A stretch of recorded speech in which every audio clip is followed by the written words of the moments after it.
So thank you so much for inviting me today.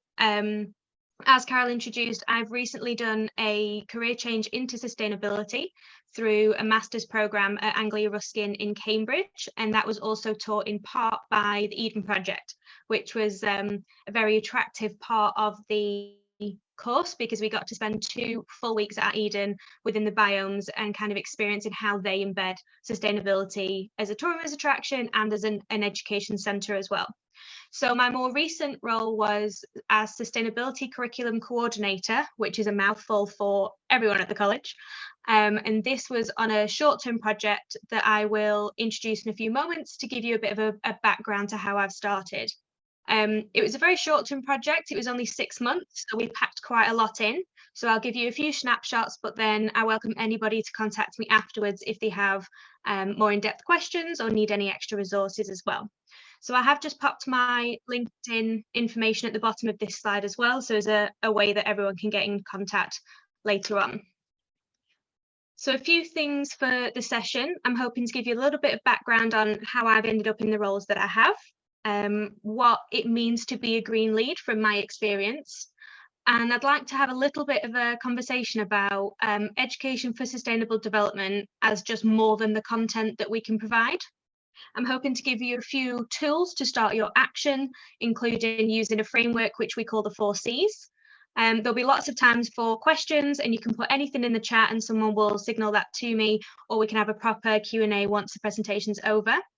And then I'm happy to share any resource that I've created or that I've experienced. I can create a bit of a list of links that can be shared around afterwards, but not just for general implementation and education, because I have just finished a master's. I have lists of journal articles, general library books that are quite interesting to delve into different subjects.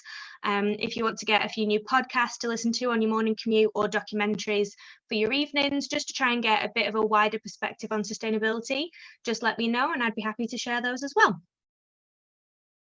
So to start, my role that I've just finished was as the Sustainability Curriculum Coordinator for Runshaw College, but it was actually a collaborative project for 5 colleges.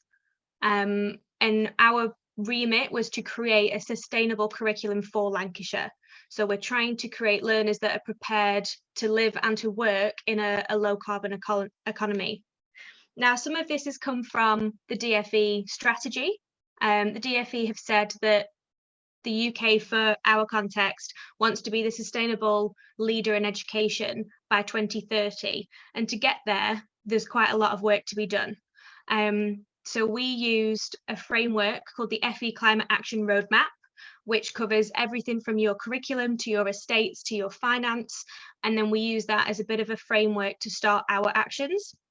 So what we wanted to do as the focus of the original project was to audit our curriculum against the SDGs as a very, very basic framework to highlight what we're already teaching and what is already reaching students, and then trying to find gaps and opportunities to introduce new examples, case studies, different types of assessment and content as well.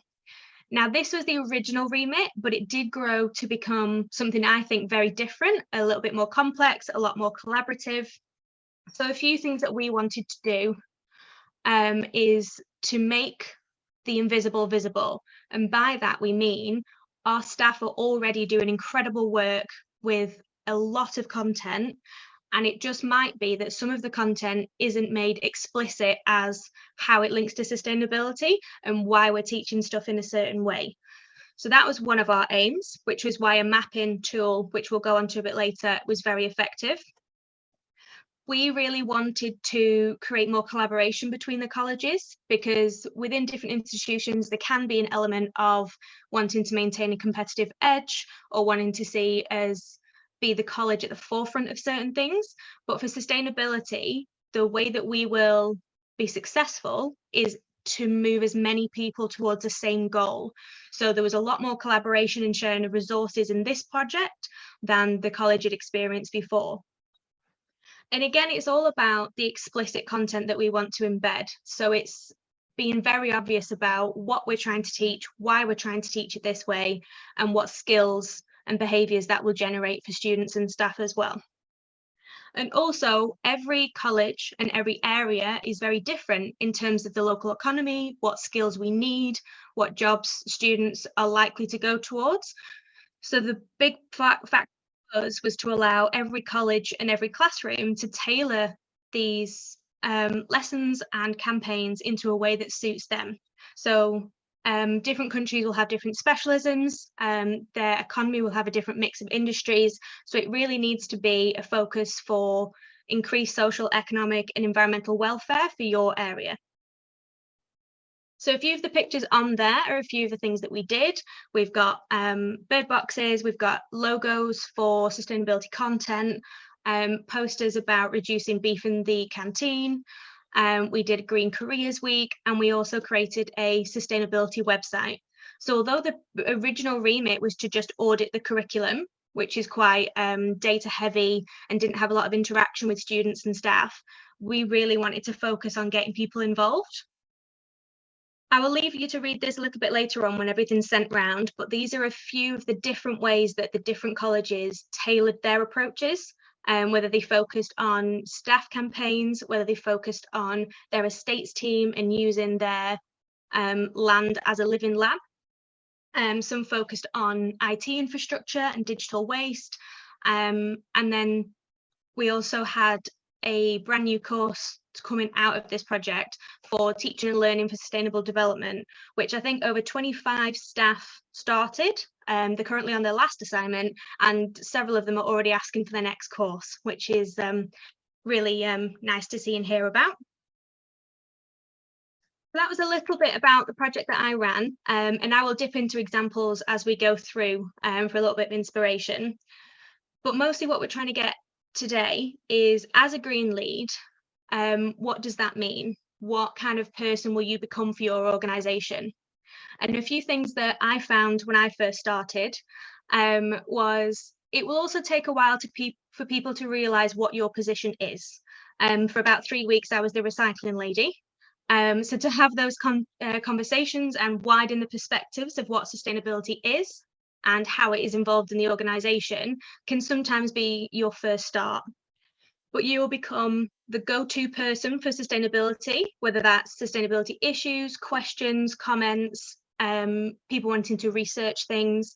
You will end up being that person they go, oh, can I just ask about this? And that's actually a really lovely thing when you start to get that engagement. But also it's about, your role will be to promote discussion, whether that be with students and staff in managerial meetings. One of the best things about your position is you will end up being a networker and a facilitator as much as the person that has the knowledge. So it's all about creating those connections with people who have skills, interests, passions, resources. And a really key skill is how to communicate these things clearly, in a positive way, and in a way that creates change. So your role is quite an important one in terms of empowering and inspiring people. And one of the most important aspects of that is to include diverse perspectives and to get people involved and to hear people's voices. So that is your students, your staff, your managers, your community, and really bringing all of those perspectives in a place where people's voices can be heard. And I think it's always good to be a role model, to try and emulate and demonstrate all the behaviours and attitudes of someone who is involved with sustainability. Now, that does not mean you need to be perfect, because no one is, but we'll come a little bit onto that as well. And I think something that is really important at the moment is to be really open and non-judgmental. Sustainability can be quite controversial. There are conversations that can be quite sensitive and involve quite sensitive subjects that people can be very emotional about. And I think it's really important to listen, to have compassion, and to try and open up avenues instead of finding all of the obstacles. So I think that is a really nice space to create within your team and within your organisation.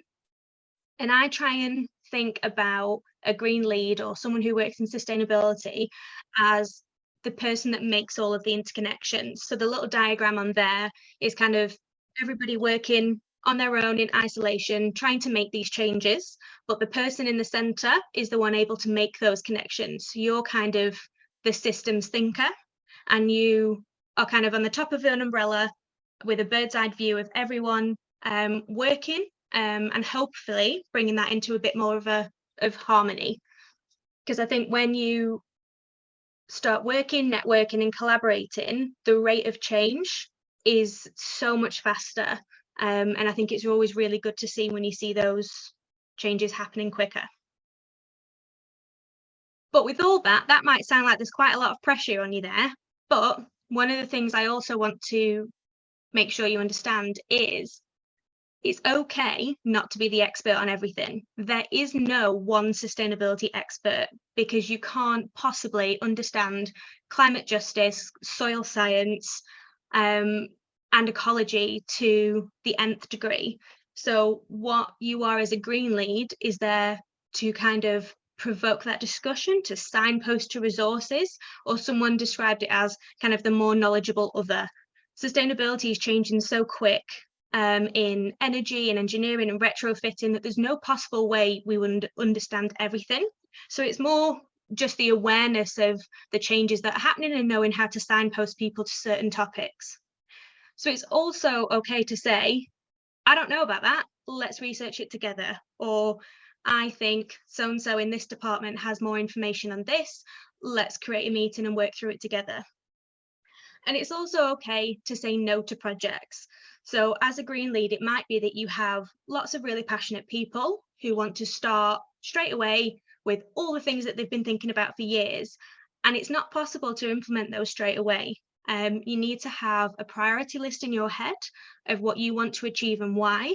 It might be that you need to have some more processed projects that happen first before you can do all of the implementations of smaller projects. So it's also just having a framework in your head of how you can do what you think is either the most important to you, your organisation, or would have the most benefit to your staff and students as well. And I don't like the phrase, but at this stage, I think it's actually a good thing to be a copycat, because sharing best practice and learning from others is the most effective way to speed up the implementation of sustainability. So many colleges and institutions of education are on this journey. Everybody's learning, everybody's reflecting. It's a lot of trial and error.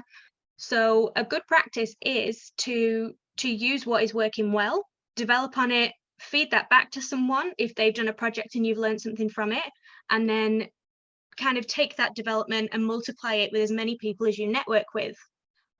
So you'll also find that sustainability is quite a good space for sharing, because everyone has this common goal that we're working towards, and we know that we need as many people working towards the same goal as possible. So like I said earlier, anything I have found, I will share that after the session as well. And also, it's important to remember that every institution is on its own journey, and that journey can and needs to be tailored to your specific situation. So if you've done something in a way that's slightly different, that's absolutely fine. There's no need to try and fit into a very specific journey or step of different actions. You'll see the own development in your own organisation, and it's fine if that takes a different amount of time or you use different projects.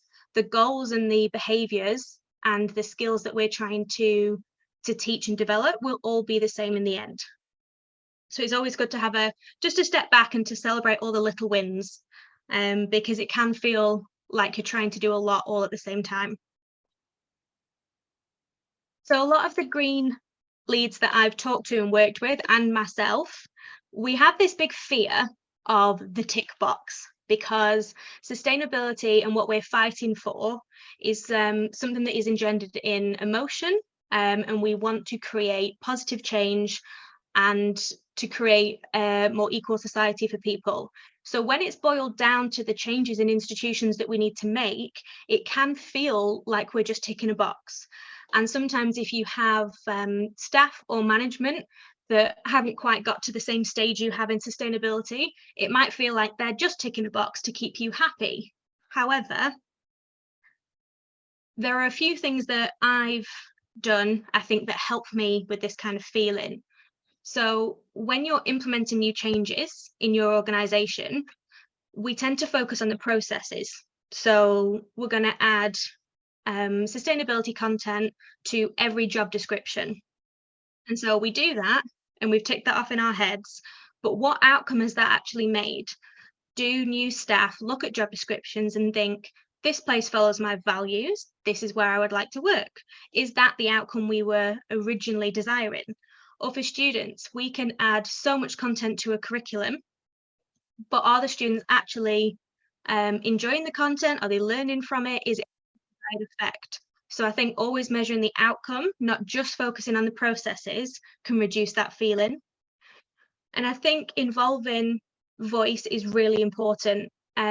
Having student feedback, staff feedback, throwing ideas out to the community, local organisations or charities, that conversation, the networking and that feedback makes it feel more genuine than if you're that week having to work on a lot of policies. It constantly gives you that grounding in the action that, and influence you're having in your area. And I think sustainability is definitely not a one and done, because everything's always changing, we're always learning. So if you always reflect, reevaluate, and keep questioning your process. So have I done this in the most effective way? Has it reached the intended target? Are there any co-benefits that we're starting to learn about? I think that consistent monitoring and adapting makes it feel more involved than if you've just ticked it off, you've completed this policy, it's on the website, and it's done.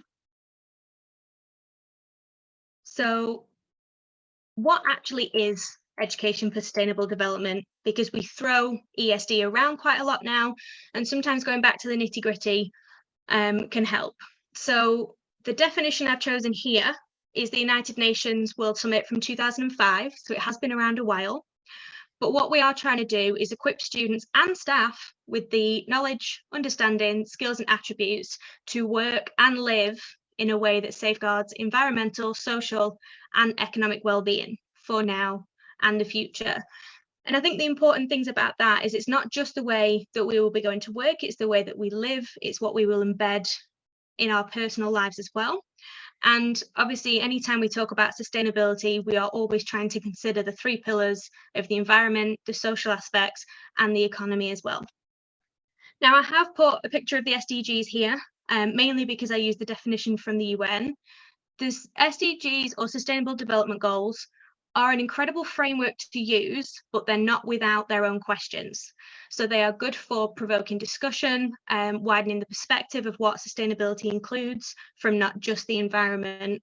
There is a lot of resources for the SDGs and on the website as well, on the UN website, which I'll tag at the bottom. So it is a really good framework to start. But again, everything that we talk about in sustainability is we ask questions, and we're very critical in the way we ask questions. So these goals are all very closely interconnected. When you improve something in one, you can create a problem in the other. Working on one requires sometimes work at local, regional, national, international and global levels. So there's many things that we can critique on them and discuss. But I also think they're a very good way to have an overview of what we're trying to achieve. But is education for sustainable development just content? Do we use our curriculum reviews, place in new content, put the little logos on, and then say, that's our job done? And I think it's a lot more than that. I think we are trying to transform the way that we're thinking, questioning what and how we teach our lessons, and then how we apply to that, to what we're learning and our own behaviours and perspectives. For students, they will be seeing aspects of research and sharing best practice. They'll be looking at factors for their employability. It also involves their health and well-being, engagement with the local community, and to see students as partners in their education, not someone to be taught to, it's someone to learn with. And I quite like that. Because we are aiming to equip students to become change makers in whatever walk of life or job that they will end up in. So this is quite a generic slide, but it's just a few things that I used at Runshaw as kind of a leverage to start change. So the Department for Education for the UK have released a strategy that I mentioned earlier to say that we will be leading educators by 2030 in sustainability. And then our auditing version of that, where our education organisations audited through Ofsted, they have started to include these conversations in their audits of colleges. So these have started to become a little bit more mainstream things to watch out for. And then we have a set of professional standards for our teachers. And last year, sustainability and education for sustainable development was put as number 2 for our professional standards. So I use these as a discussion point for our managers to say, do we think we are aligning our values and our policies and our strategies in line with the scope and what is happening across our country? So I won't leave this on for too long, but this is just a few examples of how the job market and green skills are changing. So what we're trying to prepare students for, there are huge shifts in how a low carbon economy would work. And a few of those roles that are new to exist are roles just like mine and just like you'll be entering as well. So green leads and sustainability officers and managers are kind of a new and ever increasing role. Essentially, what all that comes down to is every job can, should, and will be a green job. So are we preparing our students and our staff to be able to adapt to that situation? So how are we going to do that? There's a lot involved in there about inspiration, communication, networking, and it can feel quite a lot. So one of the things I like to have is a nice little framework and something that I can picture in my head. So I've used, and many other colleges locally have used, the 4 Cs. So this is your curriculum, your campus, your community, and your culture. And the aim of this is to have a holistic approach that makes all of those connections and increases the embedment of sustainability across the whole organisation. So essentially, it's how do we get everyone involved in the best and fastest way possible that has a really good value for a long-term change. So a few examples into the curriculum. You can split the curriculum into different levels. Your formal curriculum are your lessons. Your informal curriculum could be your careers advisors, any societies, groups, school councils. And then your subliminal curriculum is everything students touch and see. And you can start to see how this would then connect to other things like your campus, because it involves everything that students interact with. So some of this does overlap, but that's the point. And that's that every time you're seeing those connections, you're realizing how sustainability needs to underpin every aspect of our decision making. So this is just an example from an article. These are 3 different banks of skills that help us move towards a sustainable education and employment. So we have skills for green jobs, green life skills, and for transformation. And you'll notice that most of those don't look anything to do with environment. So what we're trying to point out here is that everything to do with empathy, critical thinking, future and integrative thinking is all about understanding the world, but also trying to forward think to the next 20, 30 years and then backdate what do we need to change now to create the society we will need then.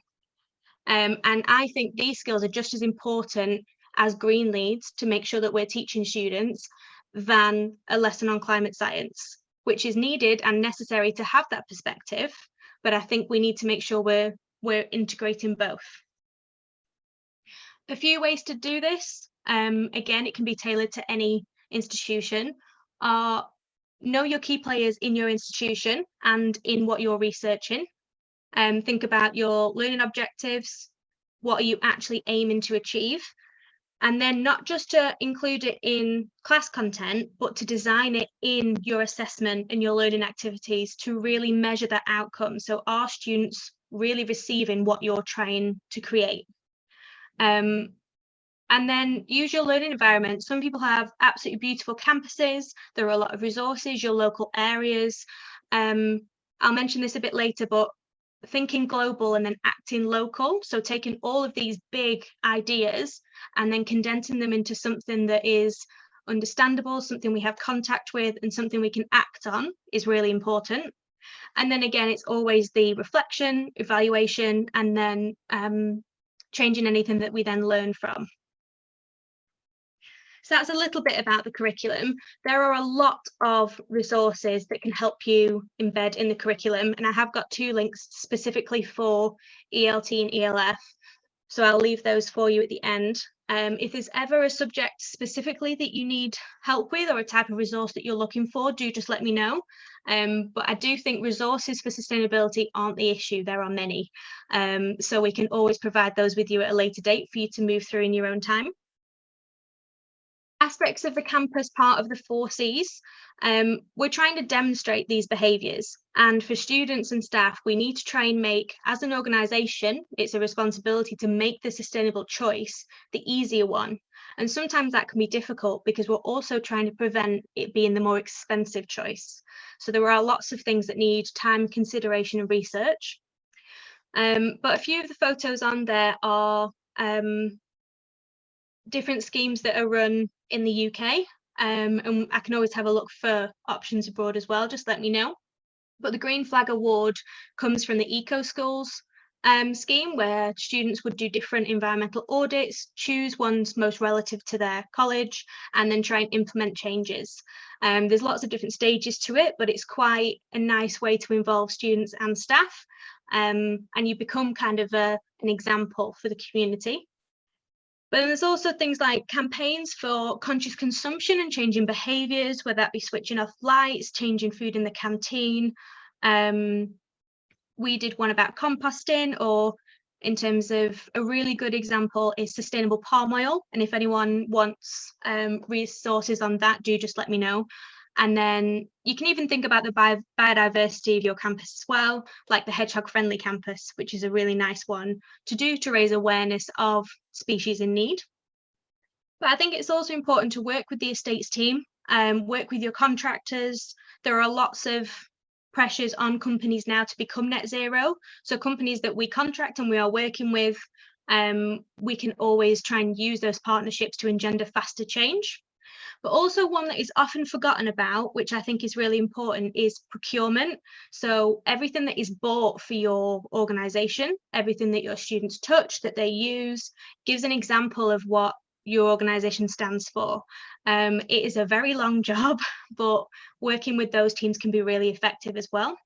And I've got a few examples on what the students might see or receive as well in a second. So in my project, one of the other colleges called Myers Go, they are quite a complicated curriculum because they have a lot of animal studies and environmental courses. So they have a lot of land. So what they decided to do was create a resource based on all the amazing things that their estates team have done. So water captures, the way that they generate energy, solar panels, the vehicle charging, they have a biomass boiler, areas of rich biodiversity, or where they use their land to grow food. And then this has now become a resource for their students. So all the stuff that happens in the background by our operations teams can become an educational resource. So I really liked that, and the students really like it because it grounds them to where they're learning as well. So the 3rd C is the culture. So this is, as people approach your college, how does it make them feel? What do they take away from that? So I think ways to embed that is to consider really the strong points of interaction where people form an opinion about your organisation. And for staff, that might be the website, overlooking the policies. And really strongly for new staff, the job descriptions, then their interviews, their staff induction, their mandatory training. What do we stand for as we're teaching them how to become a part of our company culture family? I really like having green updates and newsletters to keep people informed about what's going on. People are very, very busy in their roles, so giving them a little snippet of a top tip or a session that's being run or something that a student has done, I found really effective to keep people engaged and inspired as well. And then again, it's this link between the campus and the culture and your people. It's what are we using, what are we buying in, etc. So a few examples for the students, some of the above would be the same, but it's also things that their first impression of a college sometimes is the prospectus to choose courses. So I found an example of a university that created a cardboard micro prospectus. It was the University of Nottingham, which essentially had a tiny bit of information and a QR code, which then meant you could look at the bits that were interesting to you. There was a lot less waste, a lot less printing. And it's just something to remember as well. It was something quite different. And then things like your open days, your campus tours, information about the local town. So how can students and staff entering your organisation have more options for sustainability in the area? I've done a small project with a local university to create an online PDF with a bit of a map of the area to show where there's a tailoring shop, where there's a refill shop, where there's organic produce, where you can use student discount on a refill scheme. So it's just these kind of things of making it easier for students, where to recycle difficult items, Superdrug for medicine packets, etc. So there's all these tiny things that then the students and staff don't have to think about that. The information and the offering is already there. And then one thing I really like for the culture, and this is more for students, but could be for staff development as well, is the idea of ikigai. And we use this quite a lot. And I use this actually for my career change into sustainability. So this is a very different way of trying to decide what career you want to go into. And the four main factors of it are deciding what you love, what you're good at, what you can be paid for. And then I think the crucial difference is, what does the world actually need? So what are we looking to achieve? And what would make you feel satisfied and fulfilled? So the ikigai is in a way is trying to find your why. Like the book I left up here, Start With Your Why, is all about your underpinning values and goals for life. And you could be doing any job in the world, but as long as it aligns with your values, it will fulfill your need, your purpose. And I think it's a nicer way to decide how to live your life and how to find a career. So this is all about merging your passion, your mission, your vocation, and then a profession. And using this for students to doodle on has been really fun. We used it at a careers fair with different green companies. And if part of it is, if a role that you think you could be so successful at doesn't exist, is there a route for you to create it? If there's something you can see that the world needs that you have the skills for, then we can act as facilitators to find someone in that research field, and then help them move towards that goal as well. I'll just leave this on for later. It's just a bit of a calendar of lots of different days that you can structure campaigns, different awareness activities, or even content for the curriculum around as well. I never put the dates on because they change slightly, but it's just a rough month to month, just as a starter, because it takes a while to make that. And then the last one, which is sometimes the hardest one to start with, is the community. So in essence, you want to be a force for good, a role model. You want to give people opportunities to learn new skills. Colleges and centres of education can and should be hubs for social support for the area. And I think involving local businesses and charities where possible is so engaging, and I think comes up with some really deep and value conversations that I've had with students and local entrepreneurs as well. And then also we tried to support a lot of volunteering and working in the community, but that doesn't just mean that they have to clean up a river, go plant some trees. Social volunteering and care work can also be just as important to sustainability, because it is the health and well-being of an area, not just environmental. So on the right hand side, there's just a few ideas that we came up with. The one I do like is most areas now are starting to have like a local repair cafe. So it's people who are very good at handy and fixing things, and usually they will be doing it at a very low cost, but the caveat is that they teach you the skill. And I think that's a really interesting workshop to run, so that we're also learning about conscious consumption, how to repair things, how to reduce waste. So there's a few different ideas in there, but if you would like any more or any resources for those, do just let me know. Very quickly, two of the main challenges I think you'll come against is people's awareness and engagement. So this picture from the National College said that 84% of staff weren't aware of our Department for Education's new strategy, which teachers are very busy people. The strategy wasn't publicised probably as it was intended to. So one of the ways that I've come across this is to, as a green lead, find these pieces of information and then really embed them with the senior managers and ask them to prove their dedication by embedding it in the ethos and the educational mission. It needs to be really clear what your organisation stands for. And also staff need to be given time to engage with this content, to reflect on it, and it needs to not feel like an add-on. So when we mentioned earlier about putting sustainability in job descriptions, that really should be, ideally in the future, as a responsibility for every person in senior management, not just staff and students, because then it's not something that can be designed out in a few years' time, and it gives it a lot more legitimacy and a lot more chance for a legacy as well.